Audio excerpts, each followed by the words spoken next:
Welcome back viewers from that break. और जिस तरह से हम एजुकेशन और एजुकेशन तक आपका एक्सेस बच्चों का डिस्कस कर रहे हैं और स्कूल की जो फ़ी है वो एक बहुत बड़ा प्रॉब्लम है जो बढ़ते चले जा रहे हैं। अब जो डिपार्टमेंट्स इस टाइम पे काम कर रहे हैं वो गिनती के हैं, स्कूल्स बेशुमार, पेरेंट्स बदहाल। अब हमारे पास एक कॉलर है इस्लामाबाद से, सुहेल, जो हमें कॉल कर रहे हैं। आइए उनकी पहले उनसे कंप्लेन जानते हैं कि उनकी कंप्लेन क्या, और फिर उसके बाद आपको एक बहुत इंपॉर्टेंट पीस ऑफ इंफॉर्मेशन है जो हमने डिलीवर करना है कि किस सूबे में कौन सा इदारा किस तरह से इस प्रॉब्लम को केटर करता है, डील करता है, और उसके काम का एम्बिट यानी जुमरा कितना है। अस्सलाम वालेकुम सुहेल, आपका जो प्रॉब्लम है वो फीस है या आपके किसी जानने वाले का प्रॉब्लम है जो फीस है बच्चों की? जी वालेकुम सलाम भाई, मैं सुहेल बासी बात कर रहा हूँ बराको इस्लामाबाद से। तो सर एक तो इशू ये है कि प्राइवेट स्कूल जो हैं ये उन्होंने एक बिजनेस बनाया हुआ है अपना, मतलब फीसें बहुत ज़्यादा कर रहे हैं और फीसों के हवाले से हर साल की ये फीसें बढ़ा देते हैं। और फलाना एनुअल टैक्स है जी, फलाना एनुअल टैक्स है, ठीक है, वो एनुअल टैक्स भी हमसे ले लेते हैं। और जब बेचारी जो टीचर्स होती हैं, जो टीचर पूरा साल मेहनत करती हैं, जब वो रिक्वायरमेंट करती हैं कि हमारी तनख्वाहें बढ़ाई जाए, तो ये क्या करते हैं, जब एनुअल पेपर होते हैं इनके पेपर के दौरान ये ऐसा काम करते हैं कि टीचर को कहते हैं कि भाई आप फारिग हैं हमारी तरफ से, ठीक है। ये तो बहुत इम्पोर्टेंट मसला है जो आप बता रहे हैं कि ना सिर्फ बच्चों को मसला है बल्कि जो टीचर्स काम कर रही हैं उनका भी प्रॉब्लम है कि उनकी फीस भी नहीं बढ़ाई जाती, तनख्वाहें नहीं बढ़ाई जाती, उनकी तनख्वाहें नहीं बढ़ाई जाती। ठीक है सुहेल, आपने आपका पॉइंट आ गया, थैंक यू सो मच हमें ज्वाइन करने के लिए। अब आपको लिए चलते हैं एक ऐसे शख्स की तरफ जिन्होंने ये कानूनी जंग लड़ी अपने बच्चों की फीस से मुतालिक और ये जंग जीती भी पीएरा के थ्रू।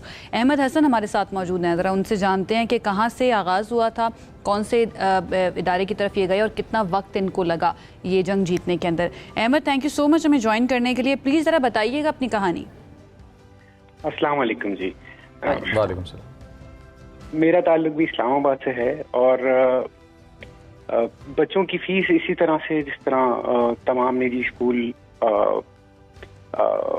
बगैर बताए फीस इंक्रीमेंट कर देते हैं, उस सिलसिले में एक इदारा है जिसका नाम है ICT-पीरा, जो बेसिकली रेगुलेट करता है।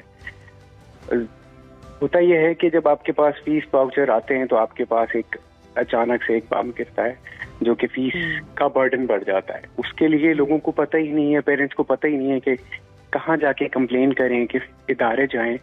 तो उस सिलसिले में मैंने रिसर्च की और मैंने ICT-पीरा की वेबसाइट देखी। वहाँ पर वेबसाइट अवेलेबल है, पोर्टल अवेलेबल है।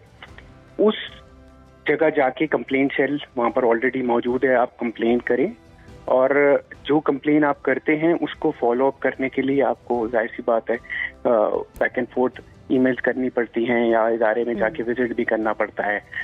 तो होता यह है कि आप जब तक अपनी कंप्लेन किसी इदारे तक नहीं लेके जाएंगे और मनमानी फीसें जो स्कूल आपको भेज देता है हर साल, उसके लिए आप अगर कंप्लेन नहीं करेंगे तो आपको हल नहीं मिलेगा। जैसा पीछे आपको हल मिला? जी जी बिल्कुल हल मिला। कितना टाइम लगा? Almost 6 months. और इस दौरान मैंने स्कूल को कोई फी पे नहीं की क्योंकि मैं प्रोटेक्शन में था पीरा की, क्योंकि मेरा केस वहाँ फाइल हुआ था और मैं उसका रेफरेंस देता रहा। ऑल्दो स्कूल ने अपने तमाम हरबे इस्तेमाल किए जितने भी वो कर सकते थे बच्चों के साथ। के बच्चों को तंग तो नहीं किया उस स्कूल ने और इस दौरान वो स्कूल जाते रहे? बच्चों को यस, बच्चों की अटेंडेंस उन्होंने मार्क करना छोड़ दी। बच्चों को जो है वो उन्होंने पीछे बेंचेस पे शिफ्ट कर दिया, लेकिन उसको भी टाइमली रिजॉल्व किया पीरा। मैं ये कंप्लेन दोबारा उनके पास लेके गया, फिर उन्होंने स्कूल से कांटेक्ट किया, स्कूल मैनेजमेंट को बताया, स्कूल मैनेजमेंट ने फौरन उस इशू को रेक्टिफाई किया क्योंकि ऑलरेडी केस वहां पर मौजूद था। तो वो केस चलता रहा। At the end of the day it took almost 6 months. तो उन्होंने ऑब्वियसली फिर उनका एक कैप है, जैसे कि हम उधर अब साहब भी बता चुके हैं कि स्कूल जो है वो 5 से 8% फी कैप है उनके पास, उससे ज्यादा इंक्रीज नहीं कर सकता। तो उन्होंने at the end of the day 8% फी के ऊपर ला के मुझे लॉक किया जो फी बेसिकली इन्होंने मुझे भेजी मेरे, ये सिर्फ आपके लिए था या बाकी पेरेंट्स और बाकी बच्चों के लिए? एग्जैक्टली यही मैं बताना चाह रहा हूँ। मेरा मकसद यही है कि जितने भी पेरेंट्स हैं वो जहमत ही नहीं करते हैं। उन एक तो आगाही नहीं है, आगाही है तो वो जहमत ही नहीं करते कि कंप्लेन करें या किसी इदारे जाएं और जाके अपना केस। और वो बिल्कुल फिर इन स्कूल्स की हौसला अफजाई हो जाती है तो गलत तरफ। ये सिर्फ आपके लिए था, ये जो आप केस लड़े सिर्फ आपके लिए? मेरे लिए था इंडिविजुअली। उन्होंने जो, जाहिर सी बात है, जो जाएगा अपना केस लेके फाइल करेगा, कंप्लेन करेगा, उसको इंडिविजुअल बेसिस के ऊपर ट्रीट किया जाता है। ये नहीं होता कि क्लास में जो और अदर पीयर्स हैं उनको भी उसी तरह की फैसिलिटी दी जाए।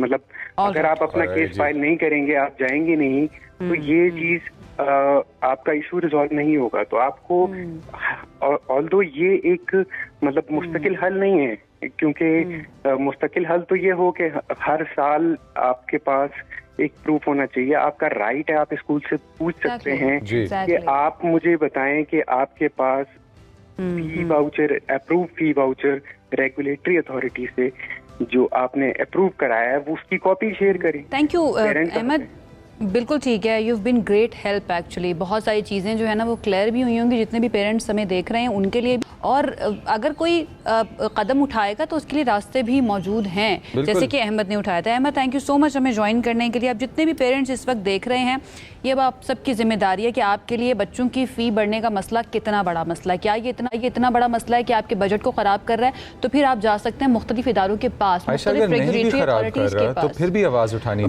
चाहिए। आपको थोड़ा वक्त लगेगा, थोड़ा सा देखें, आपको तरद्दुद तो करना पड़ेगा ना। आप घर बैठे बैठे आपके मसाइल तो हल नहीं हो सकते हैं। तो कौन कौन से इदारे मौजूद हैं उनको मैं जल्दी से बता देती हूँ, देन हमें जाना है ब्रेक की तरफ। अगर आप इस्लामाबाद विफाक से ताल्लुक़ रखते हैं तो यहाँ पर पियरा इंस्टीट्यूट है जहाँ पर आप जा सकते हैं, private educational institute regulatory authority Islamabad. यहाँ पर जाकर आपका मसला हल हो सकता है। अगर आपका ताल्लुक बलूचिस्तान से है तो Balochistan private educational institution registration and regulation authority है। KP से ताल्लुक है तो प्राइवेट स्कूल रेगुलेटरी अथॉरिटी है। सिंध से ताल्लुक है तो directorate of private education Sindh यहाँ पर मौजूद है। पंजाब के लिए आपको जो एजुकेशन डिपार्टमेंट है उससे जाकर इसमें एक छोटी सी एडिशन मैं करता चलूँ। पंजाब प्राइवेट एजुकेशनल इंस्टीट्यूशंस का प्रमोशन एंड रेगुलेशन लॉ है स्पेसिफिकली। अगर आप अपना प्राइवेट लॉयर करके जाके किसी प्रॉब्लम को ट्रीट करना चाहते हैं इस तरह के, तो आप कर सकते हैं। पंजाब में भी अवेलेबल है। इसी के साथ हमें एक शॉर्ट ब्रेक की तरफ जाना है, और माजरत उन तमाम कॉलर्स से क्योंकि हमारे पास कॉलर्स की बारिश हो रही थी इस सेगमेंट के दौरान। हम आपकी कंप्लेंट्स भी इंशाल्लाह ताला कोशिश करेंगे कि सोशल मीडिया के लिए लें और इस प्रॉब्लम पर आवाज़ उठाते रहें। ब्रेक पे जा रहे हैं, साथ रहिएगा।